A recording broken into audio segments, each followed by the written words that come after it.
Sejam bem-vindos ao canal A Lei do Futebol, o canal com mais leitura do Brasil. Não esqueçam de compartilhar com os amigos, se inscrever no canal e ativar o sininho das notificações.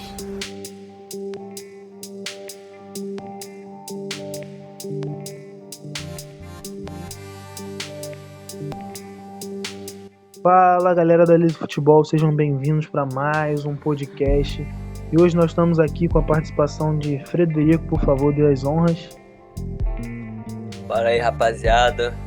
Primeiramente, bom dia, boa tarde, boa noite a todos. Hoje vamos estar fazendo um debate maneiro aí em relação à tática no futebol. Então vamos que vamos, para cima deles. E nosso segundo convidado também, que vai fazer a nossa ponte, comunicação, comentarista, Gabriel Sampaio, por favor, meu querido irmão.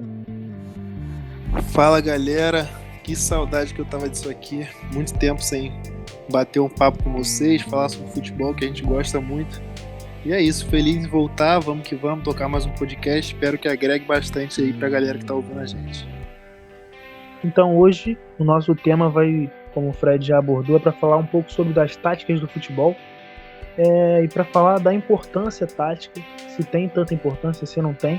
E para começar, eu queria que o queridão Fredão começasse trazendo um pouquinho da visão dele pra gente. Bom, rapaziada, para introduzir esse assunto, então, eu vou contar uma história aqui para vocês. Imagino que alguns já tenham conhecimento.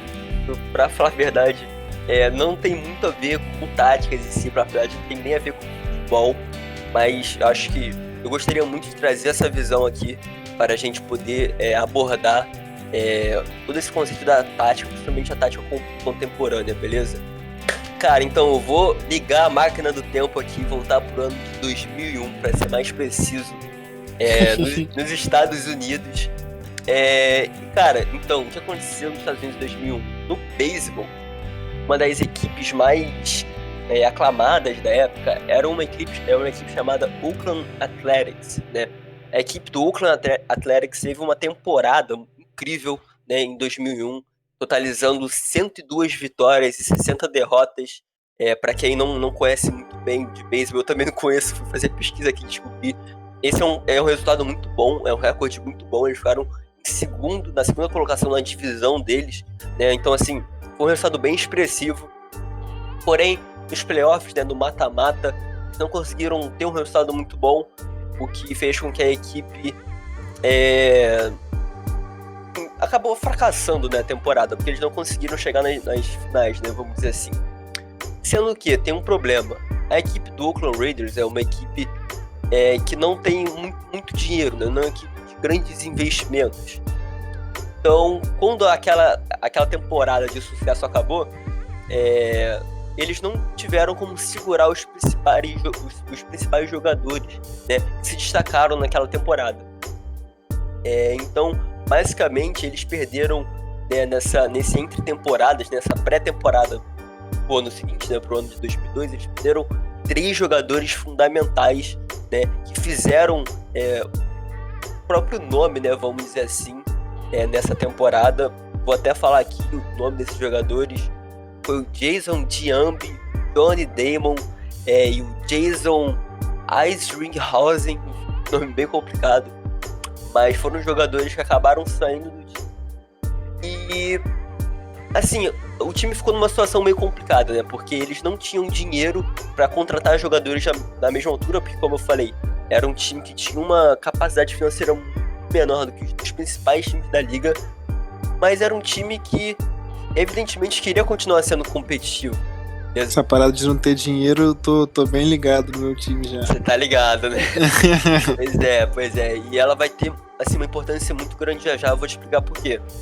Enfim, cara, o que aconteceu foi que eles não tinham a capacidade, né, vamos dizer assim, de pegar, né, grandes jogadores da liga, porque realmente eles não tinham esses investimentos.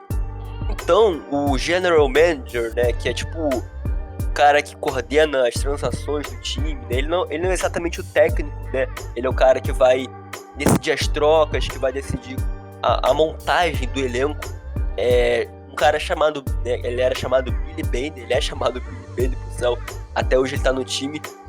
Ele tava pensando, né, cara, como que eu vou conseguir montar esse time que seja da mesma forma competitivo, sendo que eu não vou ter mais dinheiro do que antes. Eu perdi jogadores importantes, eu não vou ter como contratar jogadores do mesmo calibre, né, vamos dizer assim.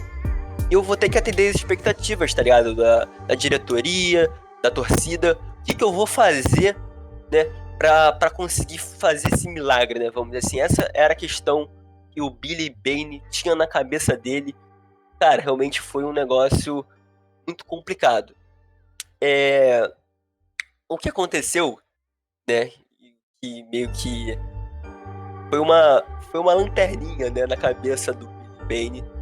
Em um dos dias que ele tava fazendo nesse processo de trocas, de scout, né, de outros jogadores, ele conheceu um rapaz que trabalhava numa outra equipe, né, e esse outro rapaz, ele a princípio não tinha muita relação com o beisebol, era um cara que tinha acabado de se formar na faculdade, na parte de economia, né, então assim, um cara que não tinha se formado em educação física, não era nada necessariamente ligado ao beisebol, e ele já estava trabalhando no time, e o Billy Bane ficou curioso, porque o cara que iria tomar as decisões desse outro time estava ouvindo muito esse jovem rapaz, né, chamado Paul.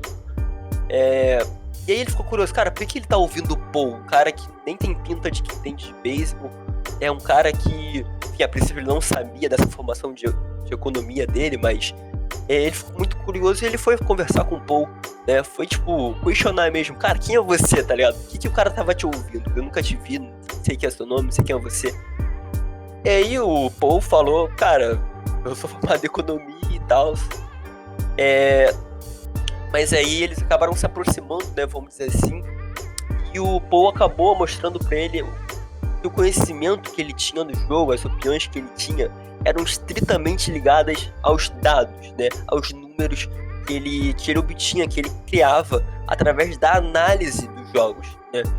Então, justamente era através dessa análise que ele fazia que ele conseguia dizer, vamos dizer assim, se o jogador para ele era bom ou se não era. O que acontece é que entre essas conversas entre o Billy, né, o general manager e o Paul, que era um analista de dados, o Paul conseguiu levar, vamos dizer assim, essa visão, né, da análise de dados para o Billy, e ele conseguiu mostrar, vamos dizer assim, um cenário, ele conseguiu montar um cenário no qual seria possível, isso estatisticamente falando, né, através dos números, ele conseguiu criar um cenário em que seria possível o time do Oakland Raiders, tá trocando esporte aqui, o time do Oakland Athletics se classificar para os playoffs, que não era a meta do time, mesmo com aquele orçamento inferior.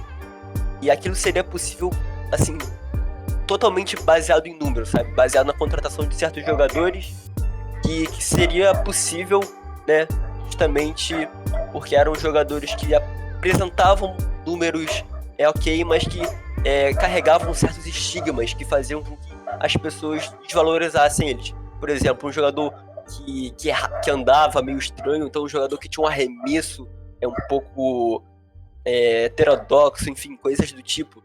E olhando assim apenas para os números, o Paul conseguiu mostrar pro Billy que seria possível sim fazer um time competitivo, fazer um time que pudesse ir pro mata-mata, né, que fosse a meta, mesmo com aquele orçamento ruim, mesmo perdendo os grandes jogadores. Ou seja, ele ia pegar aqueles grandes jogadores que eles perderam, ele iria substituir com vários jogadores que tinham bons números, bons dados e que não custassem tão caro também. Enfim, já falei bastante, então eu vou resumir basicamente o que aconteceu naquele ano. Na temporada regular de 2002, o Oakland Raiders não teve um início bom e o Billy foi muito cobrado, tá ligado? Porque todo mundo tava achando que ele tava maluco, porque ele concordou 100% com o Paul, que era o cara dos números. Ele falou, cara, isso tá certo, vamos correr atrás disso. Ele começou a falar que ele queria esses caras que ninguém queria, tá ligado? Porque eram caras que eram estigmatizados, tá ligado? Então, as pessoas começaram a taxar ele, cara, esse cara tá maluco, ele não pode fazer isso, que ele vai afundar o time. O início da temporada, o Oakland realmente foi muito abaixo.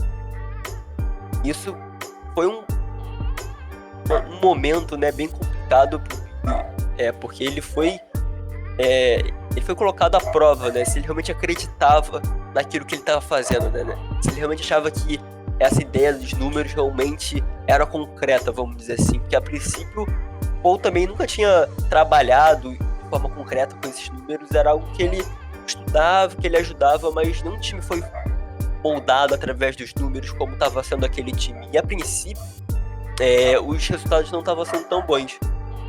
Isso acontece, né, basicamente por dois motivos. O primeiro motivo que o técnico, que é quem decide montar o time, não concordava com o Billy, então muitas vezes fazer escalações contrárias ao que eles tinham planejado. E segundo, porque, enfim, o futebol, mais que você possa planejar com dados, você possa projetar, nem sempre vai ser tudo 100% igual ao que você planeja, ao que você projeta, né? Mas acontece que na metade da temporada, cara, aconteceu algo mágico. O time simplesmente entrou no eixo, as paradas foram entrando nos seus devidos lugares, e o Oakland Athletics simplesmente fez uma das maiores sequências de vitórias da história do beisebol. Um time que tem, assim, mais ou menos 200 ou 300% de capacidade financeira menor do que os principais times da liga, fez uma das melhores temporadas da história.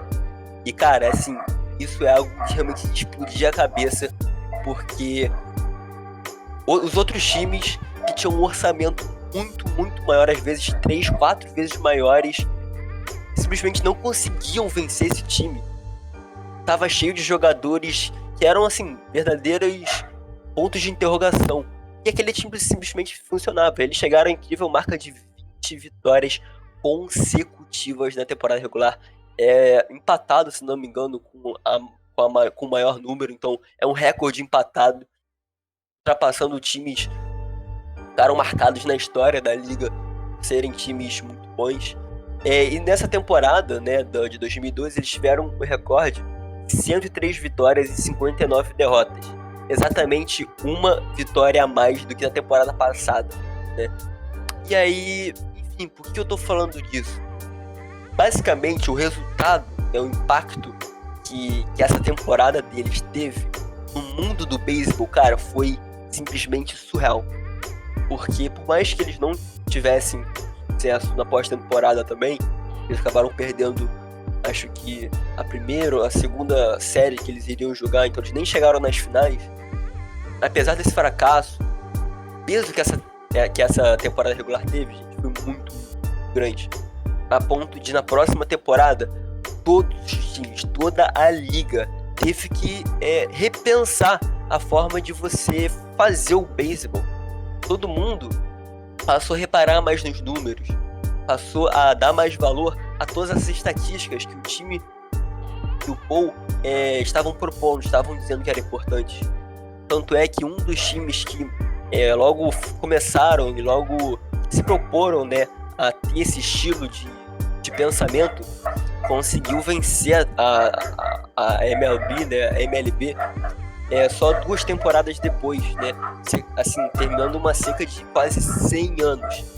Então, essa temporada, mais especificamente esses 2 caras, eles realmente revolucionaram a competição, simplesmente por essa sacada, sabe?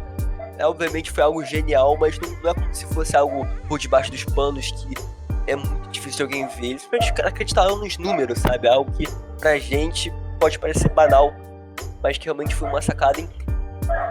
Cara, por que diabos eu tô falando de beisebol?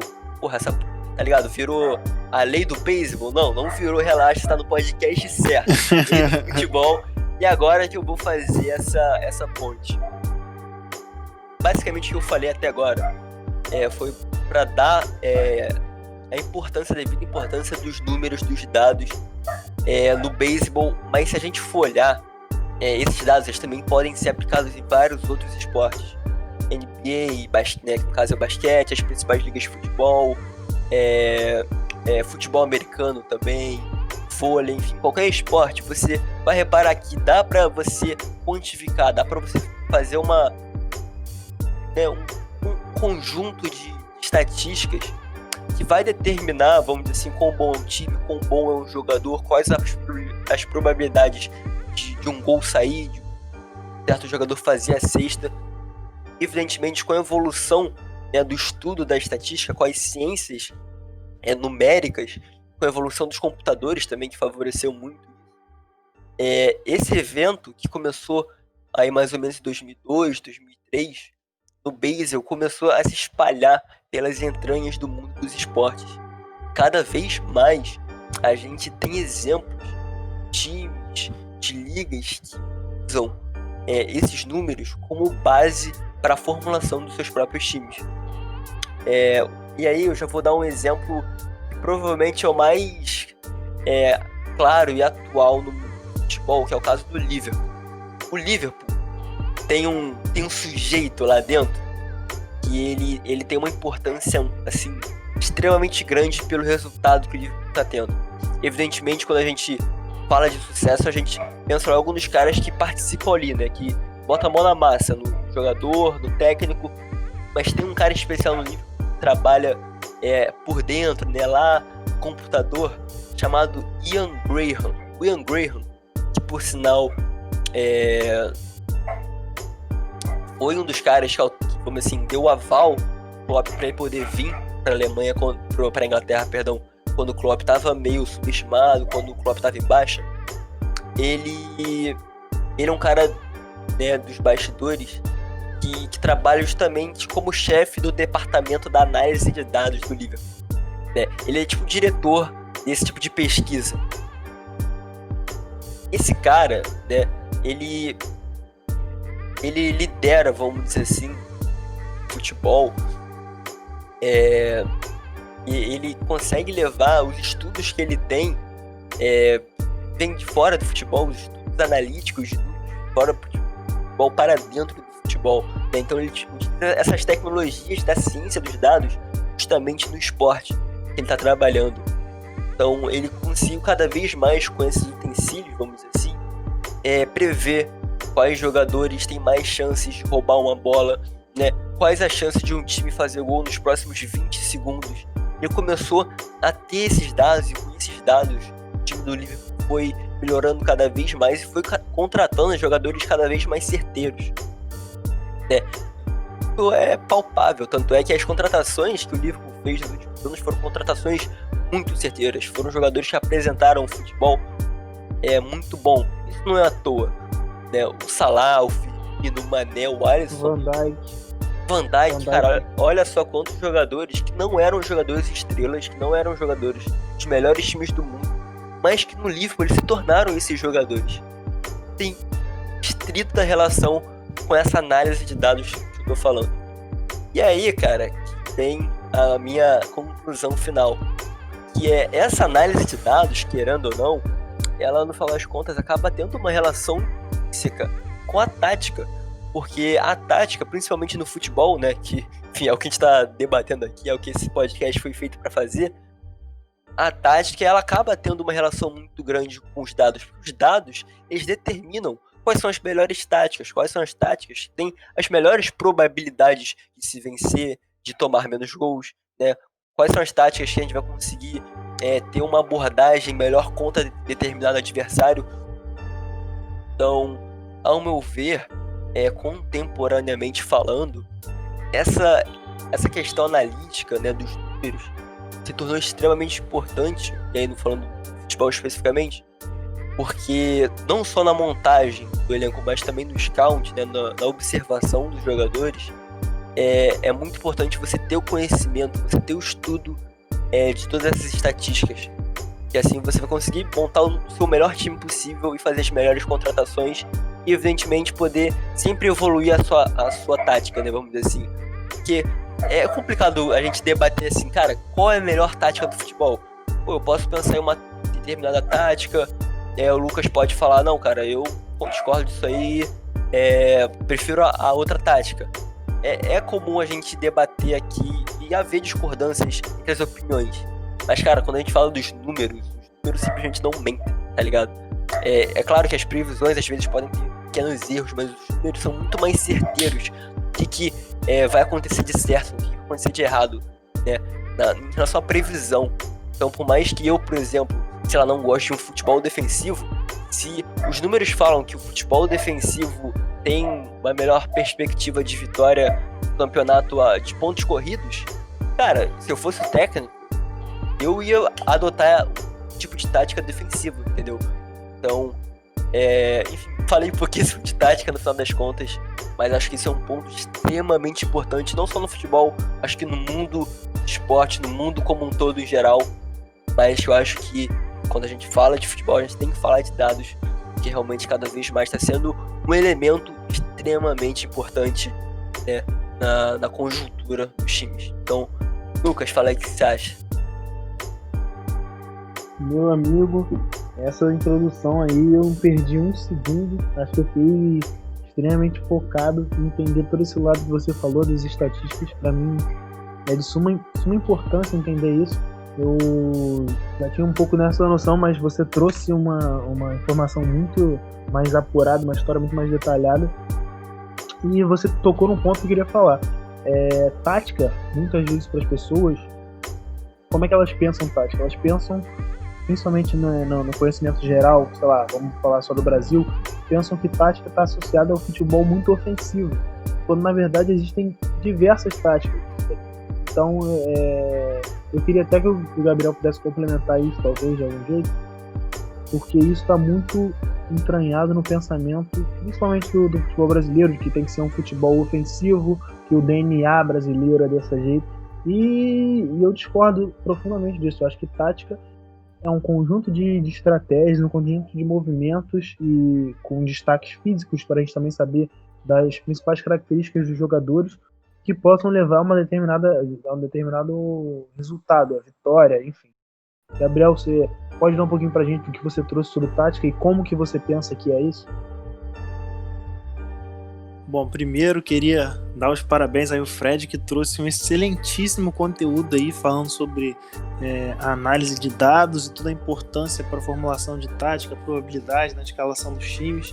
Eu acho que isso está se tornando cada vez mais importante nos dias atuais e vai ser o futuro, ao meu ver. Mas falando um pouquinho sobre o que você perguntou aí, Lucas, sobre como que eu vejo as táticas, qual a real importância dela. Para mim, o futebol, assim como tudo na vida, é questão de evolução. A gente sabe que o futebol começou sem muitas táticas, sem um jogo muito amarrado, um jogo futebol mais espaçado. A gente até falou isso aqui algumas vezes em alguns outros podcasts, inclusive acho que foi no primeiro podcast que a gente falou sobre o futebol ser jogado numa maior faixa do campo.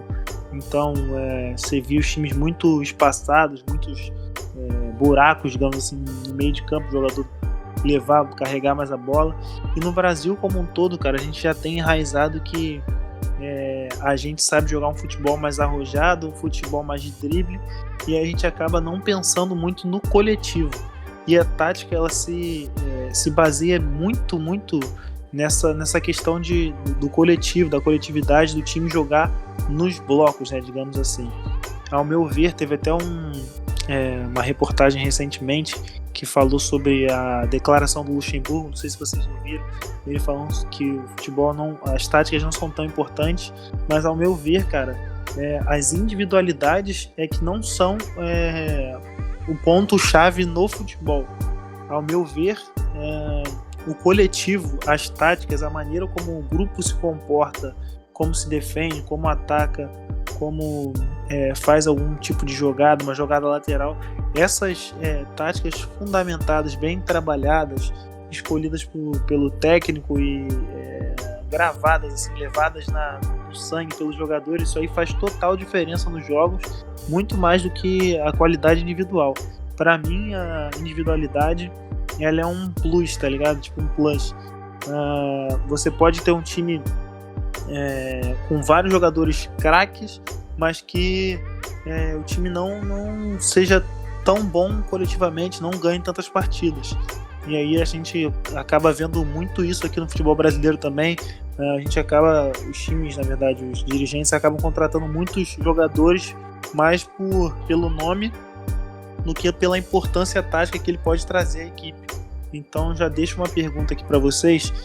O que vocês, se vocês estivessem no comando de alguma equipe hoje, então trabalhando dentro do futebol, né, de algumas equipes hoje, quais os conselhos que vocês dariam para esses dirigentes na montagem de um elenco, na montagem da tática para os times?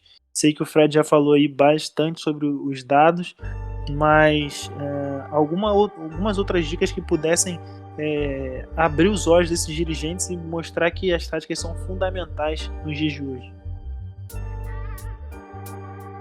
Cara, então, eu acho que realmente, como você falou, eu acho que a questão dos dados, ela é extremamente importante. Eu acho que, falando do futebol brasileiro, é um pouco mais complicado, porque demanda toda uma infraestrutura, né, para que você possa ter essa análise concreta. Então você vai precisar de uma rede, vamos dizer assim, de computadores, você vai precisar de uma série de profissionais que entendam do assunto, né? Só para complementar o que eu estava falando, o Ian Graham, né, que é o diretor dos estudos, né, do Liverpool, ele é doutor em física teórica. Então, assim, é uma parada totalmente fora do futebol, mas que mesmo assim ele foi capaz de até revolucionar o futebol, da mesma forma como o Paul foi capaz de revolucionar o beisebol. São caras de fora, com uma formação acadêmica de fora do esportes, mas que, por envolver esses elementos que são importantes, eles conseguiram impactar, né, onde eles foram trabalhar. A meu ver, cara, além dos próprios dados, você pode analisar, cara, simplesmente a história, tá ligado? Acho que a história tem um retrospecto que mostra como que a tática é importante, como em detrimento justamente da individualidade. Você pega as principais ligas de futebol do mundo, e eu vou falar um pouco mais da Premier League, é muito evidente como que os últimos vencedores, os que se destacaram, por mais que tivessem bons elencos, um deles não tinha, pelo contrário, eles conseguiriam se destacar e superar não só pela individualidade, muitas vezes nem pela individualidade, sim pela coletividade, justamente pela imposição das ideias em campo. E aí, evidentemente, quando a gente fala de Manchester City, quando a gente fala de Liverpool, a gente pensa não só nos grandes elencos, nos grandes técnicos que eles tinham, mas também nos grandes elencos, né? A gente fala realmente de bilhões, né, de euros investidos. Mas se a gente pegar o Leicester, foi a equipe que venceu na temporada de 2016, cara, o nível de investimento do Leicester realmente é baixíssimo. Baixíssimo mesmo. Você compara, né, o valor do elenco, da folha salarial do Leicester, nem se compara aos principais times da Inglaterra. Mas o Leicester tem essa competitividade grande e ele conseguiu ser campeão. Assim, bons jogadores, né? Você tinha o Vardy, você tinha o Kanté, o Water, o goleiro também, temporada em que Michael, você teve aquele rapaz da Argélia que depois foi pro City, o Mahrez. Assim, eram alguns jogadores bons, nenhuma estrela, mas que em função do coletivo, em função da tática, em função das ideias que o Ranieri, né, o técnico, tinha, o time conseguia ganhar as partidas justamente por essa convicção que eles tinham na tática e na execução que eles tinham da tática deles. Então, assim, é uma amostra, né, mais que seja das mais recentes, mas acho que é um futebol bem moderno, né, 2016, é uma amostra como que você não precisa do melhor elenco do mundo conseguir se destacar, né? Basta você ter esse pensamento coletivo, ter essa convicção, e evidentemente convicção em algo bom, em algo bem feito, em algo bem planejado. O trabalho do Ranieri foi muito bem planejado e deu certo.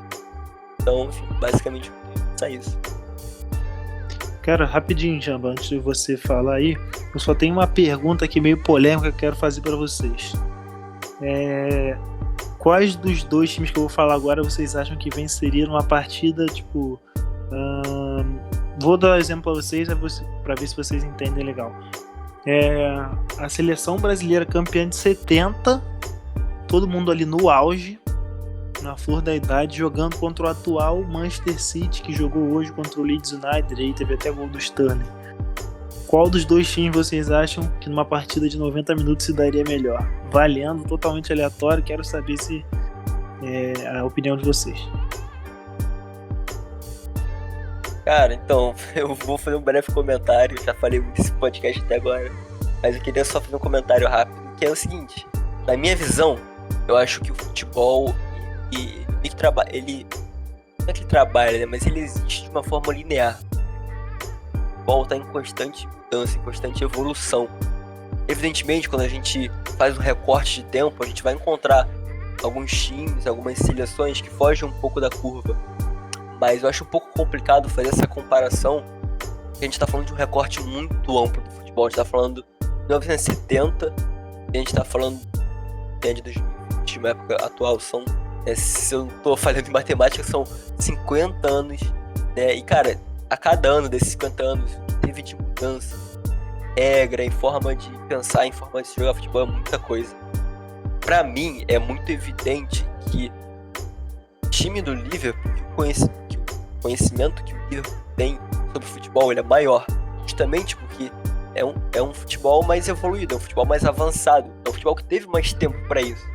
Então é um pouco complicado fazer essa comparação justamente por causa disso. Eu acho até que é um pouco injusta com o time mais antigo. Mas se for para responder mesmo, para mim é o time do City, que é um time que, futebolisticamente falando, taticamente falando, é um time mais evoluído, basicamente. A minha visão é um pouco parecida, mas eu diria que o resultado final é diferente. Eu ainda fico com a seleção de 70. Mas o que acontece? Para mim é o seguinte: é até um anacronismo a gente analisar desse jeito. Porque a gente tem que analisar os jogadores, o recorte temporal, pelo que eles têm hoje e pelo que eles tinham no passado. Por exemplo, no passado eles não tinham um preparo físico tão absurdo como é hoje. Eles não tinham uma qualidade, eles não tinham, esqueci o nome que se dá, mas a saúde alimentar deles era diferente.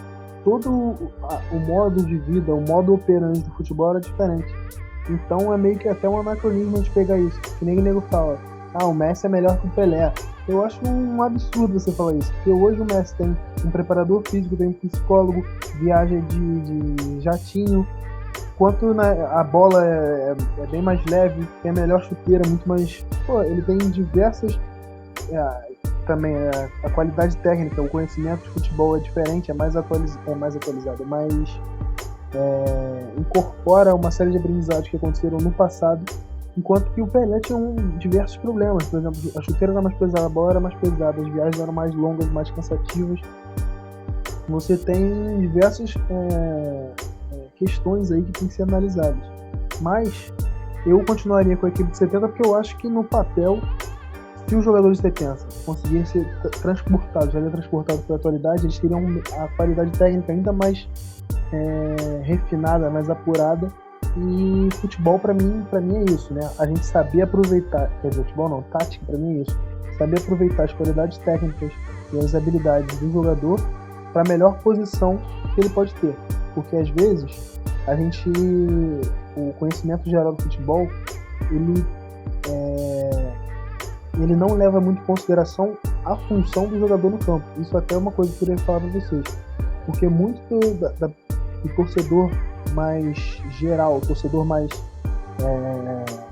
não se envolve tanto com classe, com tática, é aquele torcedor que vê o futebol na TV aberta, que nem sempre às vezes está interessado, mas tem aquele conhecimento que é um pouco eu não sei como dizer, mas é diferente de um torcedor que vê, sei lá, um futebol estrangeiro, que aquele conhecimento que os comentaristas passam é mais específico, enfim. O que eu quero dizer é que esse torcedor, ele tem um conhecimento tático, um conhecimento de futebol, que ele se baseia muito em posicionamento. Por exemplo, quando e também nas concepções culturais de futebol. Uma coisa que eu vejo, meu falar, o René, como estou pegando um exemplo, o René versus o Jorge, né? Naquela época do Flamengo lá. Criticavam muito o René, mas se você parar para analisar de uma maneira os atributos técnicos dele, defensivamente ele era muito melhor que o Jorge, a meu ver. Enquanto ofensivamente o Jorge era melhor. Só que pela cultura do futebol brasileiro, se acha que o Jorge é infinitamente melhor do que ele, entendeu? Enquanto que, por exemplo, o lateral do Vasco, hoje, o Henrique, ele não tem tanta qualidade ofensiva, mas ele estava do jeito que ele estava jogando com o Ramon, né, na parte de trás, na saída de 3, né, para mim ali ele achou a posição dele. Então é uma tática que a tática tem que envolver as características do jogador e tem que tentar trazer o melhor resultado possível. O futebol brasileiro, e pode dizer também um pouco do futebol mundial, é resultadista. Então a pergunta que eu quero fazer para vocês é essa: posicionamento versus função nessa questão tática. O que vocês querem dizer sobre? Eita, Lelê. Pergunta complicada essa aí. Posição. Como é que é? Repete aí, por favor. Posição versus função. Porque olha só, vou dar um exemplo para você. Vamos falar de volante, por exemplo. Pegar um recorte. Tem diversos tipos de volante. Tem um volante, sei lá, recuperador, que é aquele volante primeiro volante. Tem um volante que é um pouco mais distribuidor, por exemplo, o Arthur. Tem um volante que é o box-to-box, o Kanté, por exemplo. Tem um que é mais infiltrador, que ajuda muito no ataque, sei lá, um Paulinho da vida. E tem um volante, às vezes, que é um pouco mais regista, que eu diria que é um Pirlo, ou, como a gente estava falando na década de 70, um Gerson da vida. Mas todos eles jogam na mesma posição, que é volante. Só que eles têm funções construtoras diferentes. E eu queria meio isso de vocês, o que vocês podem me entregar sobre isso, entendeu? Olha, concordo plenamente com o que o Sampaio falou agora. Acho que é um tema bem interessante, até porque realmente a gente não para pensar muito nisso, mas de fato, até o goleiro, né? É uma posição só, goleiro, mas o goleiro pode ter várias funções, né? Ele vai ser um goleiro que vai ficar mais embaixo da trave, ele vai ser um goleiro líbero, o cara que vai sair mais, vai ser um goleiro líbero mais ofensivo, ou seja, um cara que vai tentar fazer ligação direta. Então, todas as posições do futebol estão bem acompanhadas de funções também. O defensor vai ser um defensor limitado, que só vai se limitar ali a cortar a bola, é isso? Vai ser um cara que vai tentar jogar mais com a bola, que vai tentar fazer passe, vai ser um cara que vai cobrir as jogadas, vai ser um cara que vai tentar fazer interceptação.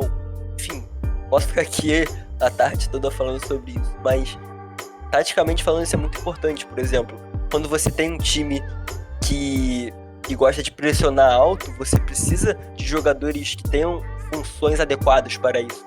Você precisa de um atacante que tenha mobilidade, você precisa de um meio campo móvel que vai conseguir subir, mas que se o outro time conseguir sair jogando, que vai conseguir recuar e se estruturar defensivamente. Então, essas funções, elas são muito importantes também para adequação ao sistema tático que o time vai ter.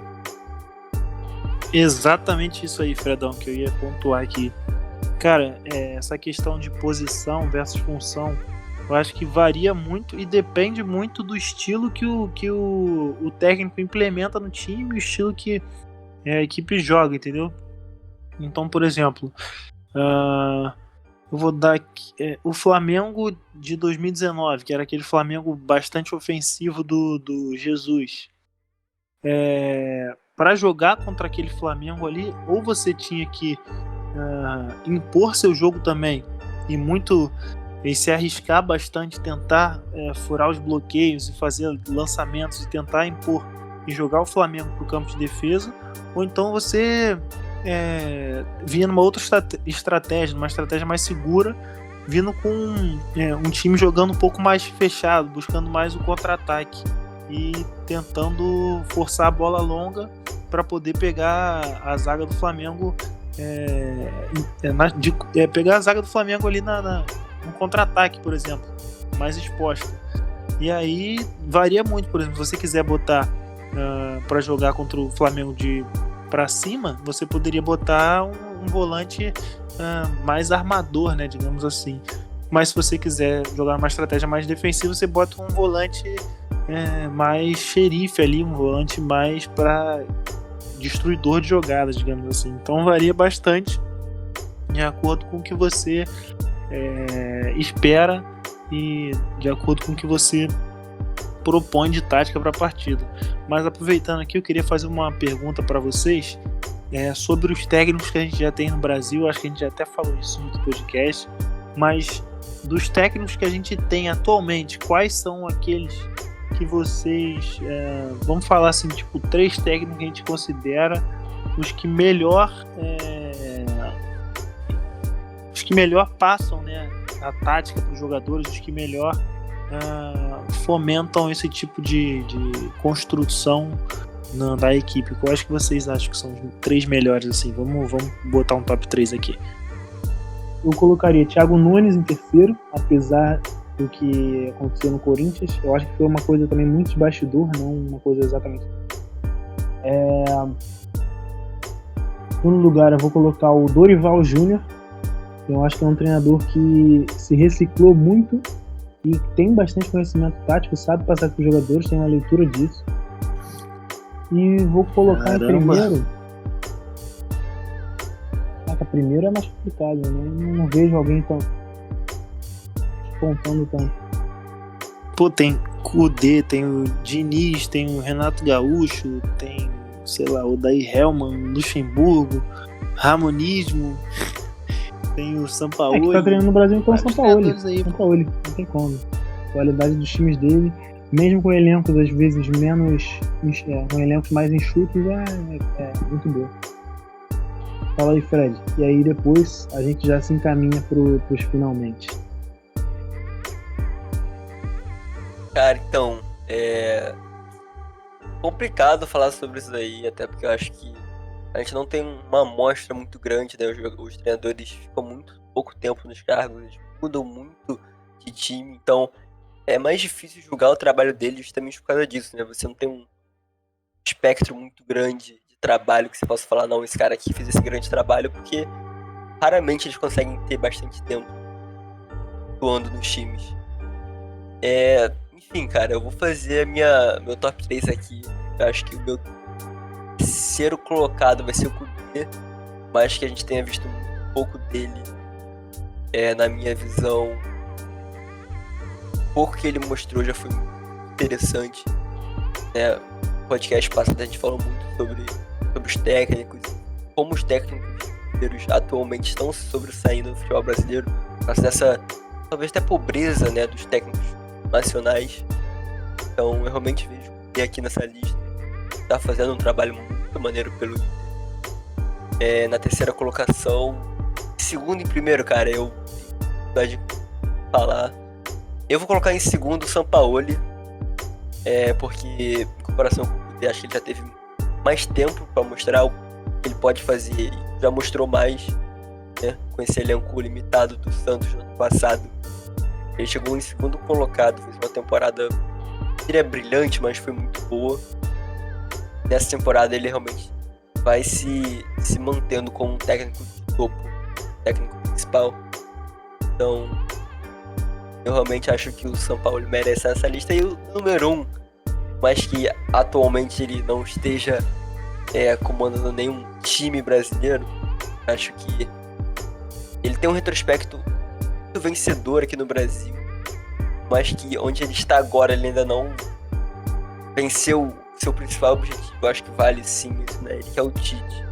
Enfim, não vamos estender aqui motivos nem nada, mas acho que o Tite já se provou técnico vencedor, acho que concordando, discordando do jogo dele. Não tem como você falar, cara, não tem como você falar isso. Ele é um cara vencedor.